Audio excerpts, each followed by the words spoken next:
శ్రీదేవి ఉన్న చోట సుఖశాంతులకు, సంతోషాలకు, ధనానికి దేనికి లోటు లేకుండా ఉంటుంది.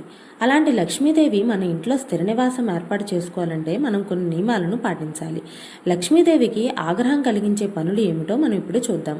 ఏ ఇంట్లో అయితే తులసిని పూజించరు, ఈశ్వరునికి సేవించరు, శంఖధ్వని వినిపించదు, అతిథులకు బ్రాహ్మణులకు భోజన సత్కారాలు లభించవో, ఇంటి ఇల్లాలు ఎప్పుడూ ఏడుస్తూ ఉన్న చోట, విష్ణువుని ఆరాధించని చోట, పవిత్రమైన ఏకాదశి జన్మాష్టమి తిథుల్లో కూడా నియమాలు పాటించని చోట, పచ్చని చెట్లను కత్తిరించిన చోట, సూర్యోదయ సమయంలో భోజనం చేసేవారి దగ్గర, తడిపాదాలతో నిద్రపోయేవారి దగ్గర, తమ తలకు రాసుకున్న నూనెను ఇతరులకు అంటించేవారి దగ్గర, ఎక్కడైతే పశువులను, పక్షులను, జీవులను హింస పెడుతున్నారో అక్కడ, ఇల్లు అశుభ్రంగా ఉన్న చోట లక్ష్మీదేవి ఉండరు.